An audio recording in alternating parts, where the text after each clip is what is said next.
ঢাকা বিশ্ববিদ্যালয়ের শিবিরের প্রদর্শনীতে দণ্ডপ্রাপ্ত জামায়াত নেতাদের ছবি প্রদর্শন ঘিরে বিতর্ক তৈরি হয়েছে ছাত্র সংগঠনগুলোর মাঝে।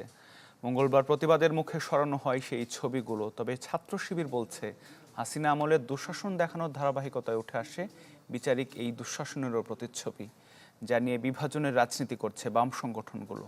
সুলতান মাহমুদ আরিফের রিপোর্ট।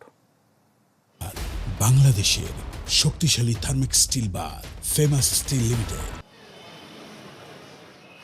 5 আগস্ট থেকে ঢাকা বিশ্ববিদ্যালয়ের টিএসসিতে 3 দিনব্যাপী প্রদর্শনীর আয়োজন করে ছাত্র শিবির, যেখানে তুলে ধরা হয় ফ্যাসিবাদ আমলে নানা দুঃশাসনের প্রতিচ্ছবি। তবে বিচারিক হত্যাকাণ্ড শিরোনামের দেয়ালে প্রদর্শন করা হয় মুক্তিযুদ্ধে মানবতা বিরোধী অপরাধের অভিযোগে আন্তর্জাতিক অপরাধ ট্রাইব্যুনালে ফাঁসি হওয়া জামায়াত নেতাদের ছবি। ছিল বিএনপি নেতা সালাউদ্দিন কাদের চৌধুরীরও।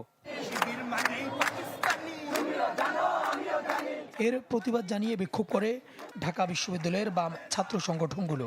তাদের অভিযোগ, ক্যাম্পাসে যুদ্ধ অপরাধীদের ছবি প্রদর্শন করে মুক্তিযুদ্ধকে অপমান করেছে শিবির। প্রতিবাদ বিজ্ঞপ্তি দিয়ে নিন্দা জানায় ছাত্রদলও। আপনার তাদের বিচার প্রক্রিয়া নিয়ে আপত্তি থাকতে পারে, কিন্তু এরা যে চিহ্নিত রাজাকার সেই ব্যাপারে তো কোনো সন্দেহের অবকাশ নাই। তাহলে আপনি সেই লোকগুলাকে আজকে বাংলাদেশে সেলিব্রেট করার চেষ্টা করবেন, এটা তো হইতে পারে না। আত্মস্বীকৃত রাজাকারদের ছবি প্রদর্শন, এটি আমরা মনে করি যে এটি আসলে রাজনৈতিক ধৃষ্টতাই। এটি কোনোভাবেই বাংলাদেশের যারা স্বাধীনতা সার্বভৌমত্বে বিশ্বাসী ছাত্র সমাজ তারা কোনোভাবেই এটিকে মেনে নেয়নি। তারই প্রেক্ষিতে কিন্তু আমাদের প্রতিবাদ। এর পাল্টা ব্যাখ্যা দিচ্ছে ছাত্র শিবির। সংগঠনটির দাবি, হাসিনা আমলে শাহবাগে ফেসিবাদ তৈরি করে বিচারিক হত্যাকাণ্ড ঘটানো হয়েছিল। বাম ছাত্র নেতাদের বিরুদ্ধে নতুন করে বিভাজনের রাজনীতি শুরুর অভিযোগ করেন তারা। আমরা এখানে দেখিয়েছিলাম মূলত 15 বছরের সকল দুঃশাসনকে, 16 বছরের দুঃশাসনকে।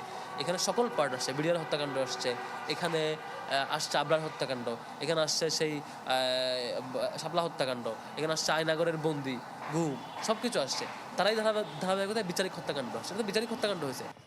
উদ্ভূত পরিস্থিতিতে প্রশাসনের নির্দেশে মঙ্গলবার ওই ছবিগুলো সরিয়ে নেয় ছাত্র শিবির।